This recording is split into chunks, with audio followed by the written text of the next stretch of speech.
This episode is brought to you by Zarzar Law. I'm investigative journalist Molly Barrows. For years, I've covered the stories that made headlines in Northwest Florida and all along the Gulf Coast. Murders, missing persons, and mysteries of all kinds. These cases are far from over for many victims because the full story has yet to surface. Join me for Gulf Coast Confidential, where I dive into the saltier side of the South and expose the lies, greed, and corruption that often weighs down the truth. It's time to turn the tide and get a shot at justice. Hey, y'all, and welcome to the Gulf Coast Confidential podcast. If you haven't already, please like and subscribe. We would love to hear from you. Leave a comment or a suggestion about a case, because there's always something crazy going on, as we call them, what the feezy cases that are breaking, brewing, or bubbling up right here in our beautiful neck of the woods, which is Northwest Florida and all along the Gulf Coast. But it happens everywhere. Everywhere we go and don't go. I know. And a lot of folks these days are talking about the #1 downloaded and watched documentary on Netflix, which is The Perfect Neighbor. We're talking about the story of Susan Lorincz, and that's why we're calling today's episode Perfect Neighbor, Susan Lorincz, the Uncaring Karen. This is our breakdown, basically, of a case that happened right here in our home state of Florida, where we are located. This was down in the Ocala area. If you're not familiar with Florida, Tina Fey calls us the Australia of the United States. No offense to the Australians. No, we love Australia. I think that's a compliment. Thanks, girl. Yeah, and thank you so much to our listeners and our viewers in Australia as well. But no, there is some truth to, we have great public records laws here in Florida. I think that's why we end up getting talked about so much. Crazy stories, Florida man, Florida woman stories, if you will. Well, this is a Florida woman story on steroids. This one, I watched this on court TV from gavel to gavel, and I stayed so mad all those 4 or 5 days, whatever it was, and said stuff I shouldn't have said and had to repent and all kind of stuff because this lady. I know. She's just so incredibly cruel. And so we want to kind of break down this story for you and talk a little bit about the documentary, because folks have, maybe been exposed to this story for the first time. But I remember when it happened. In essence, basically, a woman, a mother of 4 kids, lived in a quiet residential neighborhood in Ocala. If you're not familiar with Ocala, it's more in the center of the state, known for horses, pasture land. It's not your Disney World. Mm-hmm. It's not Orlando, not crowded, busy with, entertainment everywhere, or even the Panhandle with our beautiful beaches, or even the East Coast. It's smack dab in the middle. And these are just like folks everywhere, hardworking folks trying to raise their families, just trying to, make a living and live a quiet, peaceful life. And that's essentially who this poor lady was, this victim. AJ is her nickname, but Ajike Owens is her name. And this is the one that Susan Lorincz was convicted of killing. But mother of 4, manager at a McDonald's, lived in this quiet neighborhood, and across the street from her house was essentially a big open area that didn't belong to AJ or any of the neighbors. Essentially, they were renters for the most part there. And so there were some people who, that property was a little bit on their property on either side. But for the most part, that in the center was just this open area. Mm-hmm. So the kids would often play there. Football for the most part, or just bring their toys. And we're talking kids of all ages, little ones that are running around with dogs, or older ones that are trying to roller skate or play on their tablets. And they're just being regular kids. And this woman cannot stand it. Mm-hmm. Every time they're over there, her house borders this open field. Again, her property is not even, it may border it, but she doesn't have any say over what goes on over the majority of this property. But she is relentless about complaining about these kids to the police, to their parents, yelling at them, screaming at them, hollering insults at them. It's just unbelievable. She's something else. She's got a very unpleasant personality. Mm-hmm. Kind of like, I call a cactusy, rattlesnakey kind of thing with people. I'm like, that saying said, just because someone gives you a cactus, you ain't got to sit on it. Well, this is what this lady does, sit on it. Her name is Susan Lorincz, and she looks for everything. It's almost like she hates kids. And I hate saying that like that. No, it's absolutely like that. Right. And she's unpleasant and cranky and got that personality, messed up personality, almost like a narcissist-like. I'm not going to say she's a narcissist, but also the personality that she's a blamer and a whiner and a complainer, and I'm going to find the worst in everybody. somebody and I have an excuse, anything she did, I've got a headache or it's cold or I don't do that or that's my car or the dog barked. I'm not kidding. And when I hear people like that at 66 years old, I'm like, I just got to keep it moving because people are steady, telegraphing to us how they are. Pleasant is much more preferable. I mean, I didn't think that was a news journal. Absolutely. No, it shouldn't be that hard to be nice to people. And apparently it was impossible for her. Right. And she would do it in such a way that, like you said, she wanted to be the victim and the hero and the martyr, but nothing was ever her fault. Yet there was all this chaos that was surrounding her. And so, but we'll start from the beginning. This incident happened in 2023 when AJ was shot and killed, but it had been building for some time, months and months before that. And I think that's what was so powerful about some of the storytelling in this documentary is that they pulled from public records videos, basically police body cam video responding to numerous calls out there of complaints.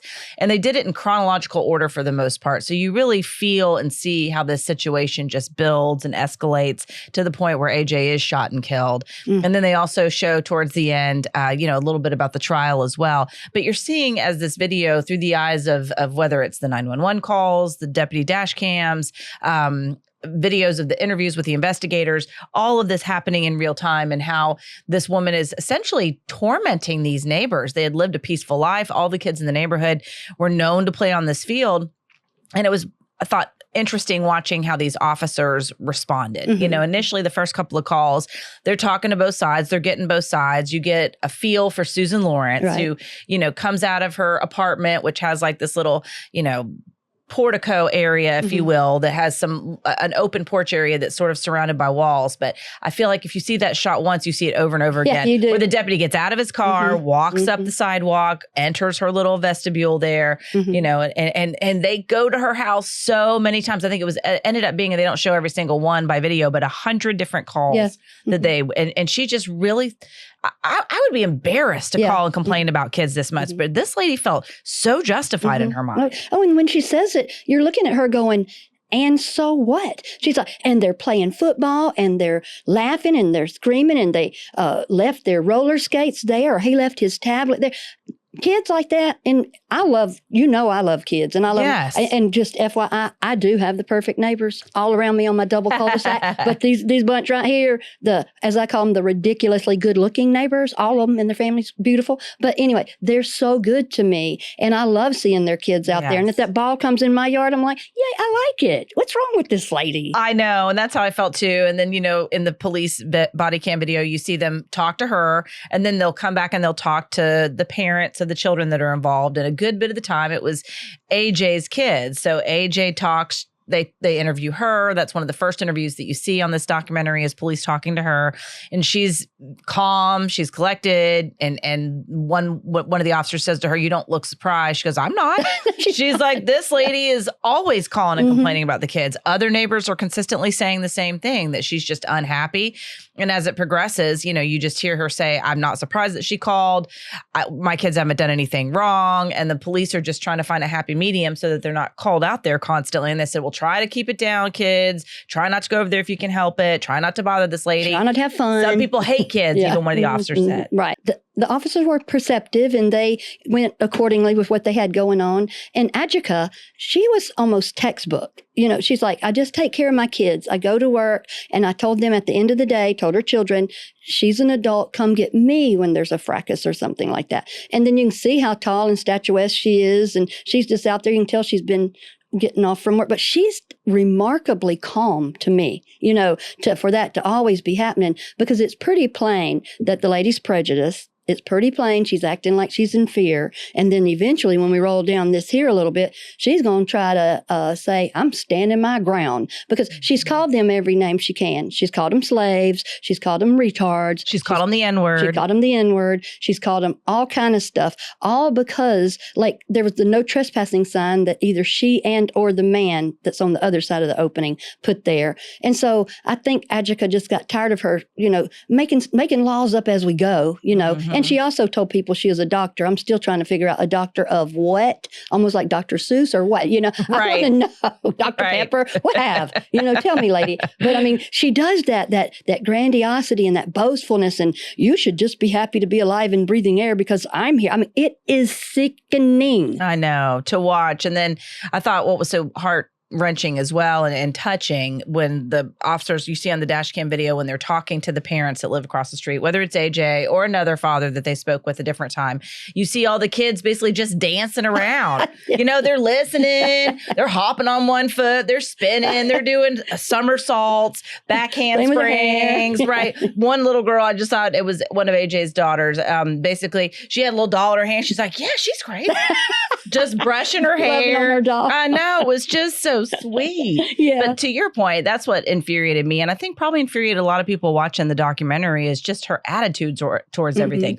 She would say the most ridiculous accusations, but say it in a way as if they had done something horrible to her. And she was just this long-suffering woman that just had to put up with this. And it's like, well, what you're complaining about isn't really reasonable. No. It's not even a crime. You know, they're not even trespassing against you. It's not your property. But she always tried to spin it in such a way where they were relentless against her. Right. And I think what really drove this situation to come to a head when it did is, one, her personality. She was clearly gunning for this sort of an outcome, in my opinion. She was looking to take out her hatred, her anger, her unhappiness, her self-obsession, you know, with her own martyrdom. I think she was anxious to bring all that to a head and cause pain to one of these people. And she certainly did, this entire family.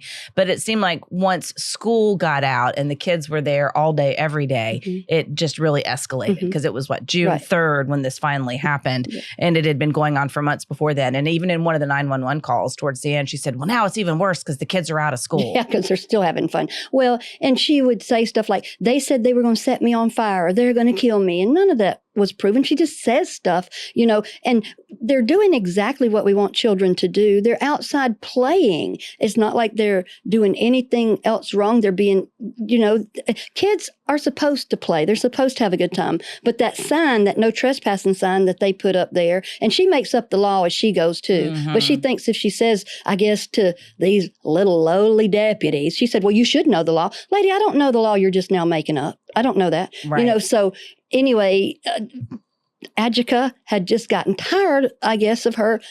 After a while, you're going to get off my kids. People can only take that so long. You're going to talk bad about my kids. You're going to stop it. I'm a grown woman. You're going to talk to me. So I think she kind of, here we go. This case is like pow, pow, popcorn. We got different verbs, okay? Yes. She tossed the sign toward her. And it's one of those like campaign signs where it's got like that metal kind of H that holds up, says vote for whomever. They're not very big. No. They're light and they have the little metal spikes at the end so you can stick them in the ground, just two of them. Right. Well, they said she tossed it or kind of like threw that. it over her back of her shoulder as she walks away. Right. She just had enough. She tossed it and it barely grazes this lady's leg, according to AJ's statement, as well as other witnesses that were there. Yeah. And she was just making it like it was such a big deal, as if she had thrown some cinder block. Oh, yeah. You can't even see that there was a mark on her leg. I feel like she was constantly saying things like that. She was trying to provoke. And to me, it looked like she was looking for some kind of a reaction so that she could like sink her teeth into these people even more. Yeah. Because I misspoke. The incident actually happened on June 2nd. But when you said that about kids playing outside, it reminded me of one of the other videos that they played early on of a different officer who had responded, another woman. And the woman, a deputy, had gone up to Susan and was asking her what the problem was. And she was, you know, singing the same song and dance. The kids are loud. They're in the yard next door. They're playing. They're harassing me. They're taunting me with their happiness, I guess. I don't know what her problem was. Stop being happy. Right. I mean it. That's my interpretation. I don't think she verbally said it like quite like that. But essentially the deputy responded to her with exactly the same response that you said. She said, you know, I understand kids aren't everybody's cup of tea, but at least they're here playing in the yard. They're not out committing crimes. They're not out getting into trouble. I think this is a healthy way for them to spend their time outside. And Susan said, well, I understand what you're talking about. You know, basically acquiescing, but sounding annoyed with it. And then the conversation ends shortly after, but her body camera is still on and she turns to walk away. And it's like, as she's outside of earshot of Susan, you hear her go, what a effing, you know? And it's like, Yeah. So, I mean, I thought to myself, what she said, you know? Right. Yeah. Not necessarily best choice of words, but she's my favorite. Yeah. So this had gone on for several months. We're building up to June. Again, over 100 calls. Not even all about the kids. That was by far the vast majority, but we did see dash cam video of police responding to an entirely different person's complaint about Susan. I wasn't entirely sure what happened there, but this guy apparently owned a piece of property. It was his private property. There's a gate that he had. And then it sounds like at certain times this gate is open and people can drive back there. And sometimes they get caught when he closes the gate at a certain time, but they're not necessarily supposed to be back there anyway. I don't know what kind of business he has, but it appears like it's sort of an open piece of property, but with woods and whatnot. So I guess she had gotten either trapped in there or felt like she was trapped in there and was wanting to get in there. I was confused about that. I wasn't sure she was trying to get out or trying to get in, but either way, she was ramming this guy's fence. And he saw it. He confronted her about it. She takes off, denies it. And then sure enough, like she's quick to act like the victim when she's calling and complaining about these kids. But when the police officer showed up and said, hey, where have you been tonight? What? What are you talking about? Where have I been? And then making it difficult for him to grab basically making him pull the information out of her about what happened. And then he says, well, here's what I'm calling, here's why I'm here. I'm asking about the situation. This property owner says you were ramming his gate. You caused damage to it. Well, it caused damage to my truck. I was raped and it was unreported, but it's caused trauma. And this is nothing against anyone that has truly happened to. I've been a crime reporter for a long time. I understand that. And I'm not ridiculing that. And if that did happen to her, that is terrible. But in light of what she has done and in light of how she makes such horrible accusations against children, it sounded to me like she was just playing the world's tiniest violin. Right. If that did happen to her, that's horrible, but that's no excuse for doing whatever you want. We've all had bad things happen to us to some extent, but that's not a justification.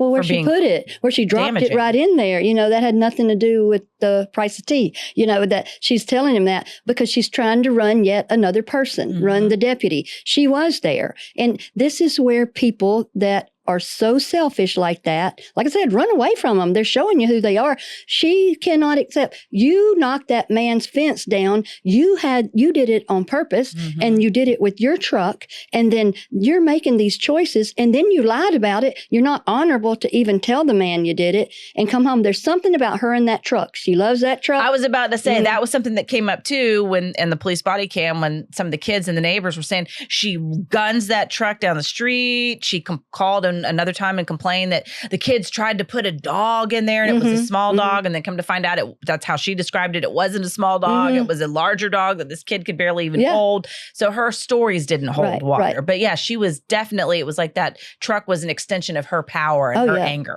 Or it's her lover. I don't know. Because like that truck out there, she would just park out on the street way there a little bit and set off the alarm every 6 minutes. Now, see, this is calculated terrorism she's doing to these children out there, and does it when they get close there. And like you said, putting that big dog that's probably 75% as big as the boy over a thing up there, and then a tailgate. Yeah, he couldn't even get it up No, there. he couldn't do that. And then she would say, they were near my truck or this, that, and the other. Lady, you knew when you moved in there that other people were on the planet Earth, and you could see that some of them were smaller and under 18. So, I mean, like, just don't move for these children. Go live out in cantonment on a farm like my dad did. But I mean, he loved children, but I mean, there's none out there.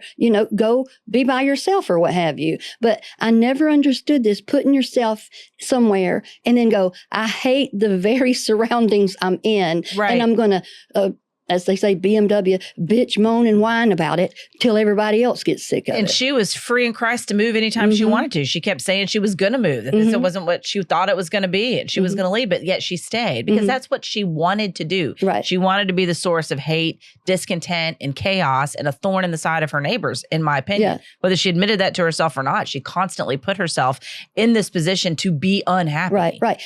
And she did. She accomplished that. She found everything in the world. Isn't your life miserable when you say, everything in the world that happens, I'm going to take issue with? And when like I said, when the deputies come up, I have a headache, or I'm in my nightgown, or I don't, lady, fix it and get right back here to the door. We don't need to hear all that. That is how she talked to those children. Children aren't old enough to go, hey, stop all that. I asked you if you ran over that fence. but she ran those kids, got them so confused where they're feeling bad about being little children playing outside. I know. That broke my heart to hear them talk about it. And of course, that's the final incident that led to the tragedy that took the mother away, a loving, hardworking mother from 4 children.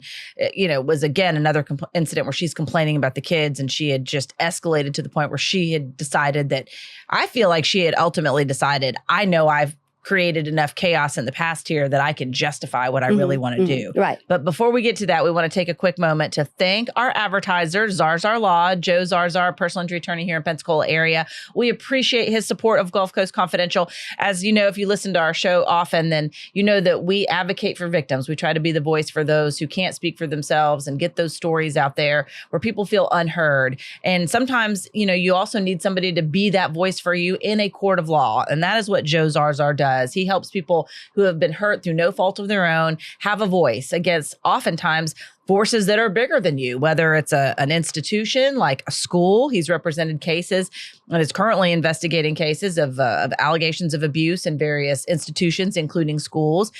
He's also handles medical malpractice case. If you follow our show, you've heard me mention several times that he's representing a woman who is a widow from Muscle Shoals, Alabama, Beverly. And Beverly's husband, Mr. Bill Bryan, died when he was on the operating table in the Destin area at the hands of a surgeon named Dr. Thomas Shiknowski, who was there to remove his spleen, y'all, and accidentally removed his liver. Those are the allegations. So they're in the middle of handling that lawsuit. He's handling another lawsuit representing the family of a 20-year-old woman also from the Birmingham area of Alabama. She and some friends were down here vacationing in the Panhandle. If you're familiar with the Floribama, it's right there on the Florida-Alabama line on our beautiful Gulf Coast. These kids had been down there for the 4th of July weekend, had rented a home nearby. They were walking across the main drag, the main road that's there, runs right along the coast. And 2 of them were hit and killed at the scene by an off-duty deputy who was leaving an assignment in that area. And he hit them. And so that is under investigation. And Joe is representing one of those victims. And he recently filed a lawsuit in that case as well. So we want to thank Joe Zarzar for his support of victims and also thank him for his support of our show, Gulf Coast Confidential. Yeah. Always interesting cases. If you're a court watcher, just look at any of his. Yeah, you can follow him on social media. He does give great updates about a lot of the cases that he's following and handling. But back to this one that we're following. So here, this has been going on for several months. Now we're June 2nd, 2023. Yet another call to 911 from Susan Lorincz. And this time she's saying, they threw these roller skates, or they had these roller skates in the yard. You may remember more of the details, but essentially this was the final confrontation. And she calls to complain about the kids again. The kids tell their mother, she's taken my tablet. She threw roller skates at us. She is not describing it, but timeline wise, what it sounds like is this incident happened, this confrontation. She's angry. She sees the kids. Let's take their side of it for a second. She sees this tablet that he left behind. She takes it. He's coming back for the tablet. She throws these roller skates that they left behind at him. And then they go to cross the street to tell their mom. She immediately picks up the phone to call 911 and put her spin on it. Doesn't mention that she threw roller skates. Doesn't mention that she's hanging on to this kid's tablet or implying that, to this kid that she did. She's basically like, they were out here again. They're just trying to, harass me and upset me. And they're all but stalking is the word. Like they're deliberately, these kids have nothing better to do but to torment this woman who is constantly complaining about them. They might get annoyed with her and not like her.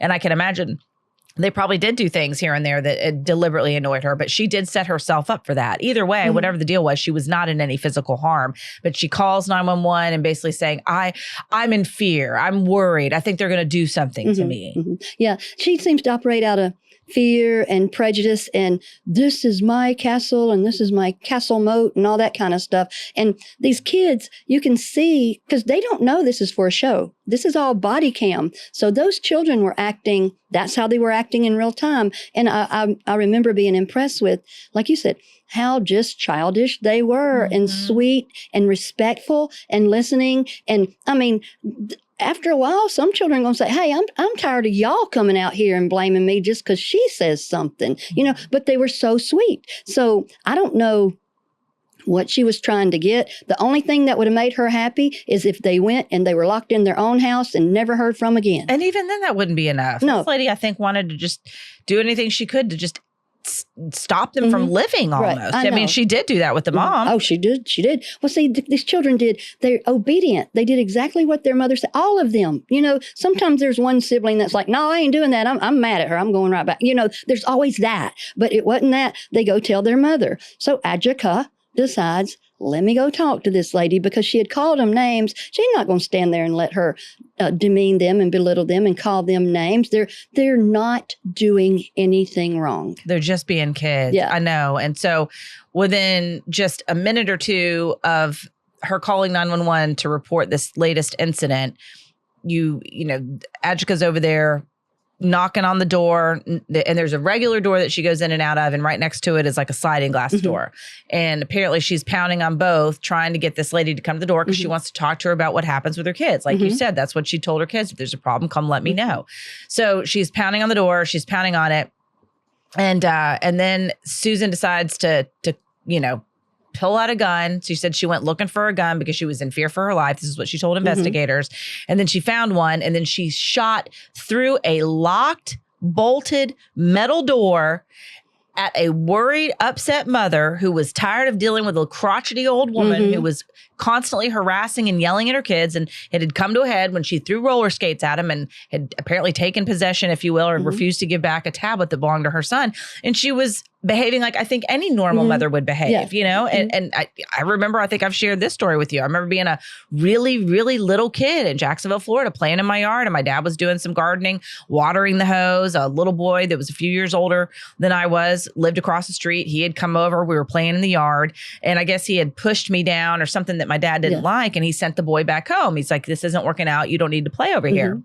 His mama comes storming across the street in her house robe, curlers up in her hair. You remember the old soft, spongy kind that were pink? Yeah. And then she had like the little scarf over it, I guess. Oh, she's ready. Barely had the scarf over it, but she's still in her house robe. And I'm little, like it had to be like 3 or 4. But I just remember everything was tall because I was looking up at this woman, and she was yelling at my dad. And I don't remember what she was saying, but she was fussing at him about sending her son back home. And you don't talk to my son like that. And my dad never said a word. He just turned and sprayed the hose in her face. And I just remember she stood there for a second, just shocked, shaking her head, like water like going in her face. And she was literally spitting mad. And then she just walked over as a wet hen. You know, I mean, what is she going to say? I don't know. Well, actually, that was pretty right on by your dad. Right. I know. Well, you know, I'm a big fan of BJ Barris. I know you are. Obviously. But that being said, like, imagine if you're a mom who had 4 kids and you're constantly dealing with an across the street neighbor who doesn't even feel justified, or she feels justified, but isn't justified in the mom's opinion for complaining constantly at what she's doing. And then you have an incident where she really does like throw things at these kids, and it's escalated to this point. So, you know, I think my point for sharing that story is it's I think a normal reaction for parents to want to protect their kids. Right. Or push back a little bit on it and stuff. Adjika didn't go over there and say, my kids are perfect or whatever like this. But, you know, that is his property. And she's going over there. I'm a grown up. Let's talk. And she probably did. She didn't go over there and go, knock. She probably did knock on the door. She was unhappy about what happened. Because this is But she didn't say, I'm going to kill you like Susan Lorincz said she did. Yeah, she said a lot of things that weren't right. And she said the kids told me they're going to catch me on fire. That's why that lighter fluid's there. I had to move it here. She said, I came and told y'all about it 4 days later. If somebody said they're going to catch me on fire, I'm going to tell you in the moment, you know. But I mean, she just does stuff to them all the time. So Adjika is a taller woman too. Like I said, she's statuesque. I was impressed by how calm she was to me, because I liked her. I was like, I want to be friends with that lady. She's calm, and she down to earth. Children. Yeah, she was a manager at McDonald's, so she has to have some relation skills and stuff because she deals with people all day in a quick way. And they said she was such a good mother that she would change her schedule just so she could do all the stuff with her kids. So you've got a very good mother coming over there, in my opinion, that has put up with stuff way longer than a lot of people would have. Absolutely. You know? So yeah, she's pounding on the door, pounding on the sliding glass door. And then, you know, a black woman is shot by a white woman from behind, again, a locked door that is bolted, that is metal.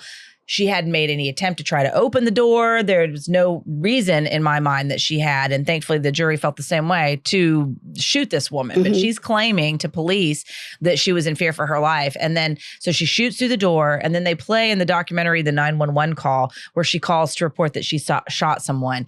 And to me, it just sounds like the biggest phony crocodile tearing up, you know, I'm just so upset. I had to shoot this lady. She was just gonna kill me. She's pounding on my door. And then they said, well, what's been going on? Well, it's been a problem for a few months. Like, these kids have been coming in and out and tormenting me. Like, all of a sudden, boom, like a light switch. She's no longer hyperventilating, no longer sobbing and crying. But on cue, if you were to say, well, did you feel in fear? I felt in fear of my life because I read about it online. That's the right answer. Right. Stand your ground. Yeah. And at some point, she did do some research on her computer about stand your ground laws too. Oh, I love that scene where the investigators were finally, because you know, and before we get to that, they didn't charge her right away. There was a little bit of going back and forth before they did charge her, and that caused quite the ruckus in the community, which I can certainly understand. And I've seen that firsthand here in, you know, our Panhandle community. There are incidents where, you know, Black suspects are shot and killed, whether it's by law enforcement or somebody else. And there's a perception among people in the Black community that those crimes against them are not taken as seriously or treated the same as a crime where a white person is shot and killed. And I don't blame them for feeling that way, because I personally saw it. I'm a little white middle-class girl from Jacksonville, Florida. Reporting in the Panhandle was my first real experience with how other people lived, if you will. And I covered so many officer-involved shootings, and most of them were Black people shot by white officers. There's never been an unjustified shooting in the state of Florida by law enforcement in our neck of the woods in District 1. I'm not saying that's right or wrong. I'm just saying this is why this perception exists. And that's just one small example. So there was outrage when Susan Lorincz was taken in immediately. She was detained, but she was taken to the sheriff's office and gave her statement, but she was not arrested right away. And the police kept investigating, and they did all these interviews. And then in the meantime, there were protests in March. But when the police did bring her in, the time that she was charged, that was probably like my favorite back and forth interview of the whole thing. Yeah, I like that too. Well, just to go back just a minute, that stand your ground, you know, they said that. Yeah, because that's what she was claiming, that she was in fear for her life, and it was the stand your ground law. Right. And stand your ground, you know, there is or isn't a duty to retreat and all that. Every state's different. But like, she was doing that. But she said, I didn't mean to kill her, because she said, I knew I hit her when she said, what? Ow. She said, ow. And then and she shot at the upper left top of the door. So if you're standing your ground and you're in fear for someone, so she was shooting it as a warning shot. And that's what she keeps saying. That's how come she messes up. If I think you're coming and you're going to kill me, I'm not going to warn you.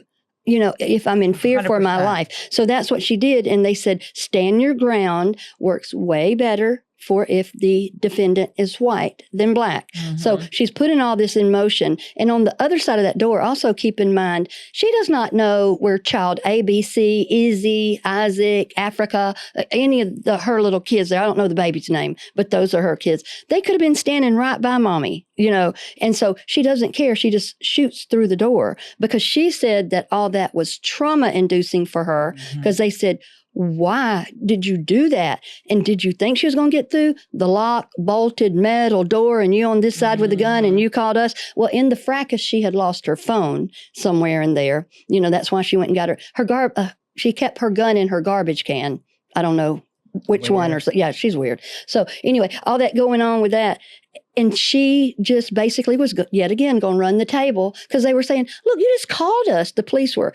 We got here in 2 or 3 minutes or whatever. She said, that wasn't what I thought. Because she said, and this could be true, I don't know, but she said, my dad used to beat me like that. And my dad broke down many doors. And if I was under a bed, he flipped the bed or whatever. Because they said she would have to get through this door here. And she might have been, I don't know exactly what was said, but everything Susan says, I probably think is not the truth. Right. Well, that's what I thought was so interesting. Again, you had that first interview the night that it happened, and she talks about the stand your ground law, or she doesn't mention it, but she's basically claiming that. I was in fear for my life. If she said it once, she said it over and over again, 1,000 times. Like, I thought she was going to kill me. I was fearful she was going to kill me. It had been going on for some time. She was angry. She was this, that, and the other. And really, she was describing how she was, in my opinion. Yeah. She was projecting. So I shot up there. Right. Right. So then the second interview, the time that they actually end up charging her, and they're, asking her again, walk us through it. And she said, yeah, I called, 911. And then he goes, well, then what happened after that? You're saying that you went and got your gun,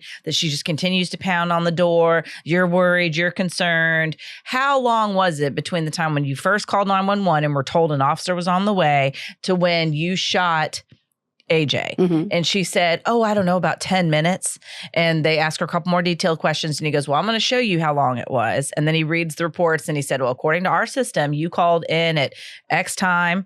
And then 2 minutes later, the shot was fired. Mm-hmm. He goes, when did you have time to go look for your phone? When did you have time to go look for this gun? When did you have time to feel like she was actually going to break through this door and re-traumatize you like your dad did? And I mean, he didn't use those words, but essentially he's putting it back in her lap. Like, why did you do what you did? He goes, it wasn't 10 minutes. It was 2 minutes. Yeah. And then they come to find out that she had been researching the stand your ground law on the computer. And that's why and that was something that she kept saying over and over again that just infuriated me, especially in that second interview. That's how I felt. I felt in fear for my life. I was afraid. I can't help it. I'm sorry. I'm sorry that that's how I felt. Like in her mind, she just thought, they're never going to charge you. I'm never going to get away with it. And frankly, she almost got away with it. She almost did, because like I said, I watched the whole trial. She is just one of those people that'll wear you down. And there's so many people like that in life. And I mean, like, everybody can't be having a happy day all day. But when people sign up and go, I'm going to be the grouchiest person and the most bitter person, and I'm going to hate children, I'm going to hate everywhere I am, and stuff like that. We can't, everybody else ain't got to accept that, stay to yourself. I mean, you're just trying to be as haggard and hateful and gray and ugly as you can to children. Congratulations, you've done it. And then when you killed their mother. Yeah. And then when people get upset about it, you want to act like it's not your fault. Yeah. I'm tired of that, because after a while, people got tired of playing with her on that. And I imagine at the place she's at right now, the Homestead Corrections place, that doesn't fly. See, people do what works for them. We all do it. But also, people get up every morning and decide what kind of person they're going to be. It's easy to complain every day. It's easy to get upset with everybody or take other people's inventory. Stop doing that. It's so unpleasant. I'm drawn to so many people that they may not be exceptional in any other way except they're pleasant. Right. And I love that. Well, she is not one of those.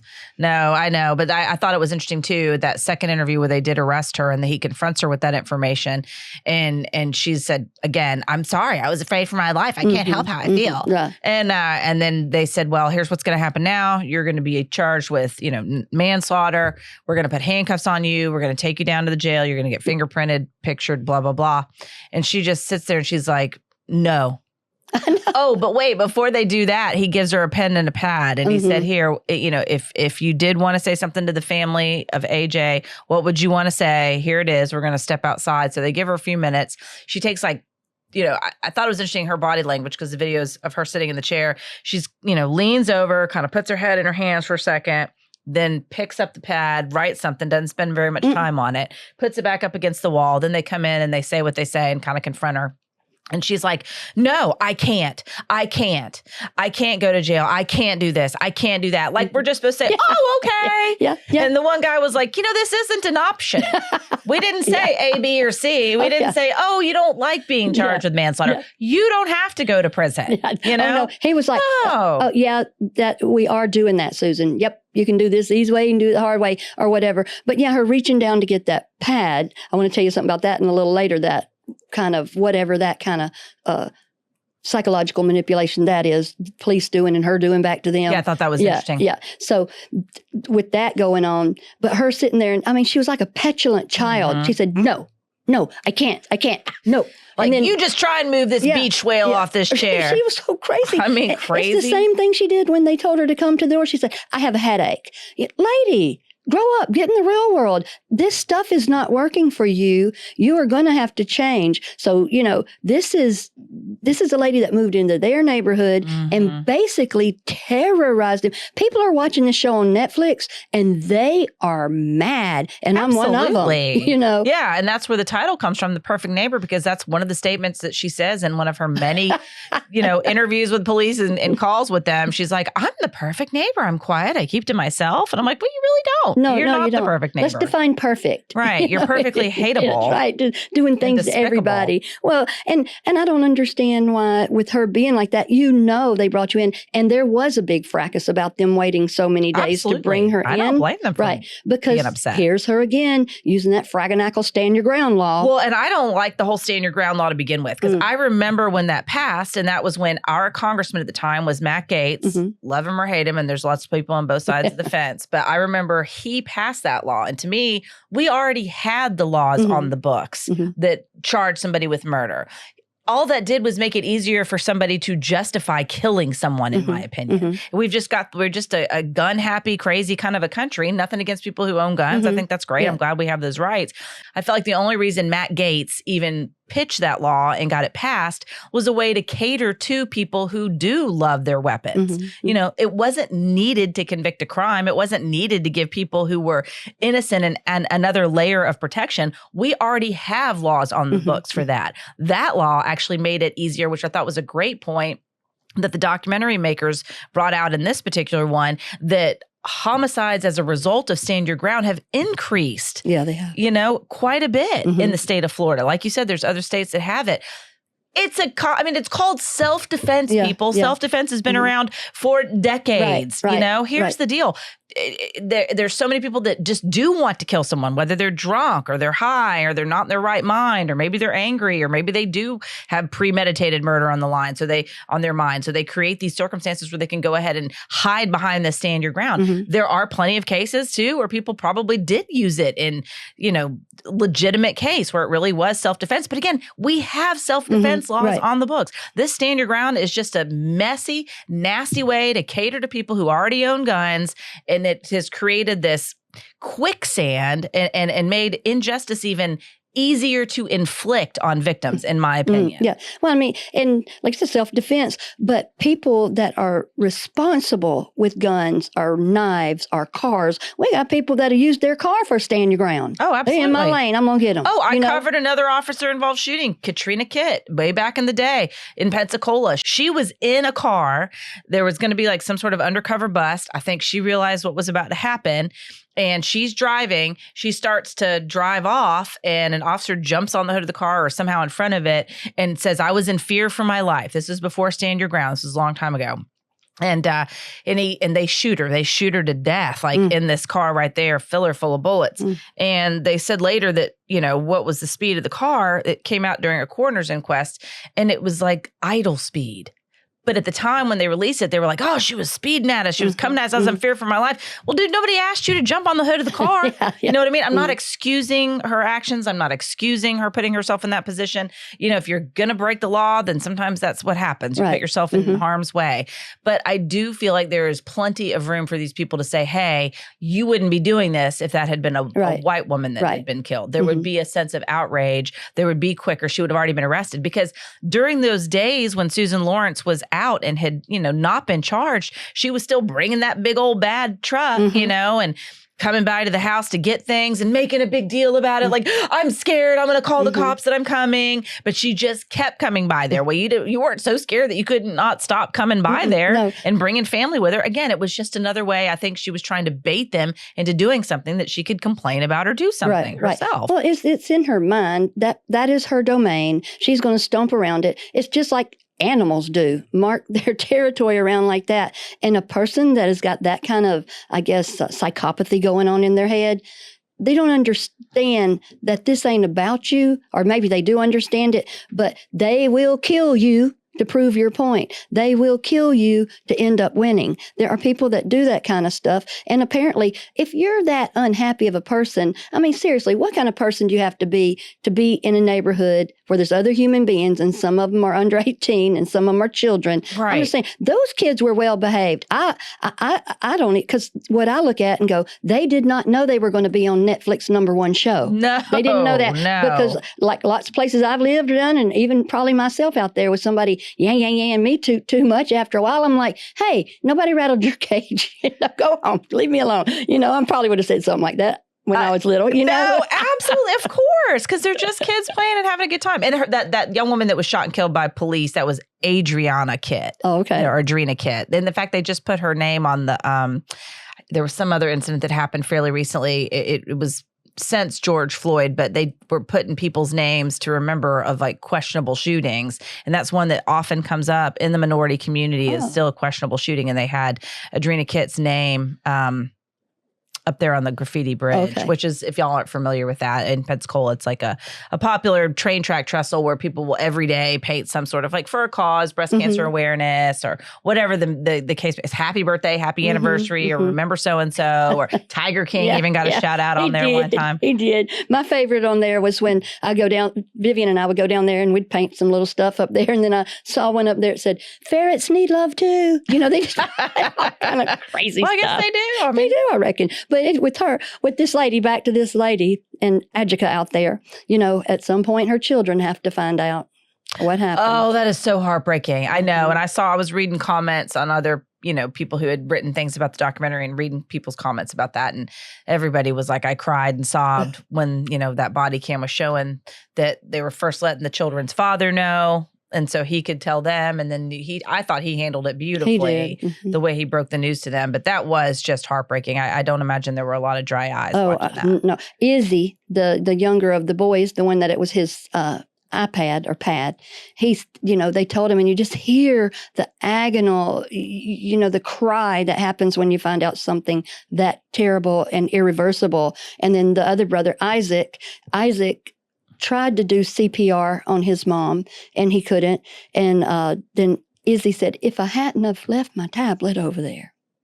You know? Oh, I know. They felt so guilty. And they you knew cried. that was gonna happen. My gosh. They cried and cried and cried. I wanted to jump through the TV and hug them all so much. But it was, and then it just went through the whole community. And even some of the other neighbors, there's black and white folks that live in that same neighborhood. Even like I remember when the white ladies was like, just a matter of time. She finally did it. She finally did it. You know, so I mean, they kind of knew that was happening there. So with her stand your ground thing, and her getting to prance around the neighborhood for a couple of days, and they've had to live like this and be beat back into their house because she's mad again. Right. You know, so I mean, this is the haggity hag of the whole world. I know. I'm glad that she was convicted, though. I thought that was just such justice for the family, and watching their reactions, you know, when she was found guilty of manslaughter. I thought that was, I mean, really and truly, I would have liked to have seen her charged with something even more. Well, she kind of got a big bang out of that. There's a jury of 6 on this one. And, you know, she kept going back to, here we go with an excuse for everything. Going back to, well, the door frame was kind of broken there from something else before. And this, that, and the other. You're still standing there with a gun, and it's still locked, and it's still a metal door. You know, it's still bolted. So when that was going on, I was watching, and you know how after a while you just start listening to testimony, and a good defense attorney can lead you down some sort of way where people are saying stuff. So, you know, I think that going on, she has issue with her representation too. She said they didn't do everything that she wanted. And the stand your ground. Stand your ground means stand your ground. You think you are in imminent fear and danger of death. She was still behind a locked door. The woman had made no attempt to get into the door. She had just been pounding on it. There was no indication that she was going to try to break it down. That was just such a lie, I think, on Susan's part. Yeah. And then another part of this that just tore out my soul was when the EMT were there, and they were like, is she okay? Is she okay? Then you hear someone yell, I've got a pulse. Like that, you know, it's just encouraging for a nanosecond. But those same little kids that are out there every day trying to play frisbee, kickball with their tablet and skate and whatever, they're hearing all that too. So, I mean, it is horrible. It is horrible. One person wants to run the table, run the room. They get up every morning and go, I'm going to terrorize everybody I can. Yeah, I agree. Well, I thought it was interesting too. Al Sharpton spoke, I believe it was at her funeral or some sort of service that they had for her, because it was a rallying cry for the community to come together and demand justice. This was before Susan, I think, had been arrested. And he spoke up there. He was like, he goes, she was defending her children from being called names. She was defending her children from being degraded and humiliated and treated as less than. He goes, she didn't birth those kids to bring them into the world to be treated as less than. She was fighting for them to be treated appropriately and not horribly. And, you know, she obviously didn't deserve to die for that. But I think that, to me, that was encouraging, because I thought to myself, are we just supposed to acquiesce to every bully in the world? Are you supposed to bite your tongue? I mean, I love me some Jesus. I'll turn the cheek many, many times. But at the same time, God does not ask us to be doormats. He does not say, leave your self-respect at the door and put up with people just because they have more political power than you or more influence or because they're whiter than you. You should be able to say, I'm a mama. Don't throw kids. Yeah, that's right. Or Don't throw skates at my kids. I'm their mama, so here I am. Well, and that's the thing. The chief of police said, hey, if somebody threw something at my kids, I did love that. I'm coming to talk to you. I'm a grown man. And then the sheriff, I thought that was great that he said that too. He did. Yeah. And then, you know, Adjika's mom is well-spoken and a nice lady. Her name's Pamela Dias, I think. And she is getting in this right here because like, she's like, that's my kid too. That was her baby girl. Everybody's got a button on them and it says, push this and get the reaction out of me. And for most of us, it's our children and our family. And that's, I mean, she was doing everything right. She can't help it that she doesn't want her knocking on the door. The only thing that would have made Susan Lorincz happy is if Adjika would have said, you run my world. I do everything you say and you can run my children down too. That is not happening. Yeah. And that wouldn't have made her happy either, I don't think, in my opinion. So you were saying something about the pad that where she wrote the statement. Oh, yeah, Because remember in the statement, we never did say what she said, but the police read it out loud after she's taken away. And it basically was something short and sweet, like, I shot out of fear. I hate that I killed your mom. But it was just completely insincere and short. Oh, it was awful. And I think I'm about tired of all this, judges and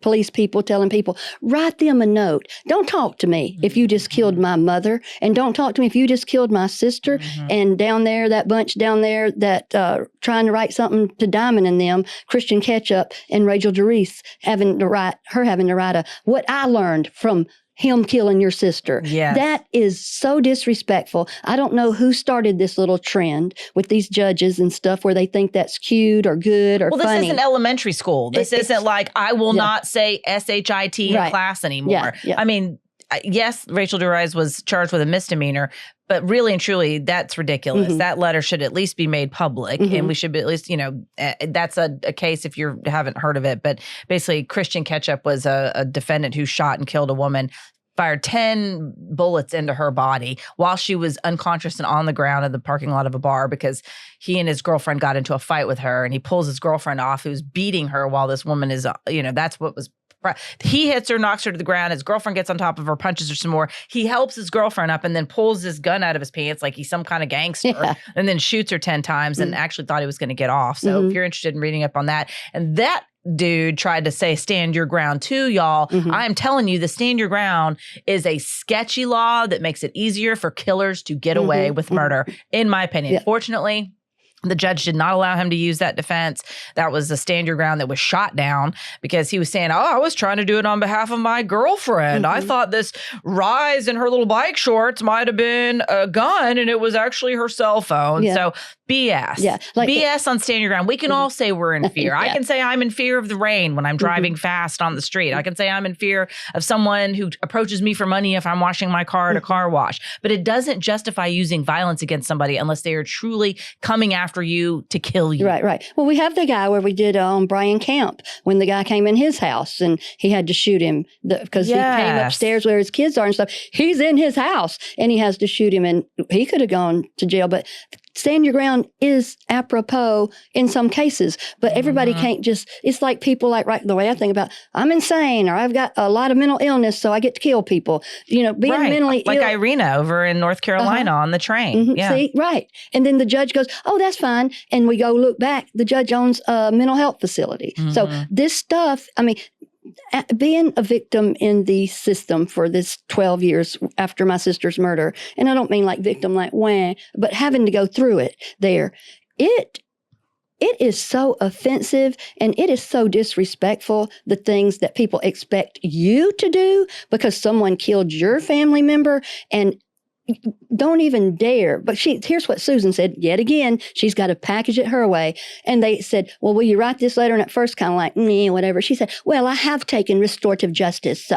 And restorative justice is yet another program to help her, not Adjika's kids and stuff. So nobody's interested in seeing your letter. Diamond's not interested. Diamond, Tiara's sister from the when she got From the killed. Mugs and Jugs Christian right. Ketchup shooting. Diamond has zero interest in seeing what she learned. Well, isn't that is yet what I learned about us killing your sister instead of what I should be feeling and what kind of atonement, or I didn't learn anything. I do it again. What impact do you think it had on Tiara's family? What impact do you think it had on the 2 special needs twin boys she left behind? What do you think the impact was on her sister who's devastated? She doesn't get into the impact of how it felt to the family of Tiara. She gets into how it impacted her. And I think it's pretty clear that this is not a person, if she's going to do what she did to begin with, who cares what she learned from it? Right. Really and truly. But the fact that they won't even let Diamond have access to her letter, I think is kind of interesting. Yeah. I think that's disappointing. And that's, to me, doesn't really smack of justice. Right. I mean, the courts weren't even checking to see if she wrote it until we started asking, hey, has she paid her fines? Has she written this letter? And it wasn't ever put into the file. So, I do think that probably the police asked Susan to write a statement just to give another indication of her level of remorse, which was, again, everything they asked her always came back to her. Right. It was never concerned about the mom that she had shot, AJ. It was never concerned about the kids that she'd left motherless children. It was just all about her and her fear and what she was afraid of and, and how it was impacting her life. And she's just so out of touch. She doesn't realize you've done this to people. They have zero interest in going down there. She said within 2 weeks she was scheduled to move, or going to move because she bought a horse and she was looking to put a mortgage on somewhere else. So in 2 weeks. But, I just think, look, everything we do affects other people. And if you're somewhere where you're what, as they call RID, restless, irritable, and discontent, you move. The whole rest of the neighborhood doesn't have to move. But this show right here, the one thing that I think I took away from that is you keep your hands off of other people and you keep your hands off of other people's children. Absolutely. Because this is how you do step into a situation that you're not going to get out of. And she was sentenced ultimately to 25 years in prison, Susan Lorincz. So I am thankful for the family that they got some sense of justice, that she was charged, that she was convicted, and she was sentenced to a decent amount of time in prison. Personally, I think she should be locked up for the rest of her life. I hope this essentially is the rest of her life. I think it will be because the lower end was 11. So the judge was not playing with her. Good. The judge was like right here in the middle, and then the other part that's encouraging about this is Adjika's mama, Pam, she's putting together a nonprofit to help people like what we were talking about. How do you get through this when you're sitting there and the defendants are all they're having to do is write a letter of, I'm sorry, not even I'm sorry, I killed your sister, so there, or I killed your mother, so there. And then it just leaves you out here and people start thinking you're a weirdo because you're going through the system. It doesn't make sense. And it's so adversarial to the victims. Yeah, it is adversarial to the victims. And then I guess she gave some lame apology after she was convicted, but I imagine that felt like spitting nails to her. Right. She wants an appeal and her public defender has zero interest in doing that. So there you go. Good. Well, I think that's pretty much it for this case. Anything else you want to add? God love that family. I just don't know what else they could have done to make that lady happy. I was just so grateful that they had their church community enveloping them and just seeing them surround those kids, lift them up in prayer, loving on them, hugging on them, letting them know that they weren't alone and having to live the rest of their life without their mama because this old crazy decided that it was more important for her to shoot through a door and take this woman's life than it was for her to face her own fears and deal with her own anger issues. If folks get a chance, they should watch it because it will make you mad and it'll aggravate you, but there's a lot to learn in that. Yeah, and I feel like it was a great way to raise awareness about the Stand Your Ground law because I feel like that's an unnecessary law. Awesome. All right. Well, thanks again, Pam. We appreciate it. And we thank you, our listeners, and those watching on the Gulf Coast Confidential YouTube channel. That is it for Perfect Neighbor Susan Lorincz, the Uncaring Karen. I'm your host, writer, and producer, Molly Barrows, with co-host and researcher Pam Hill. And a big thanks to our director, editor, and production engineer, James Roy. Remember, you can check out more episodes of Gulf Coast Confidential wherever you listen to your favorite podcast or watch on the channel. We would just love it if you would please like and subscribe, though, and we'll see you next time.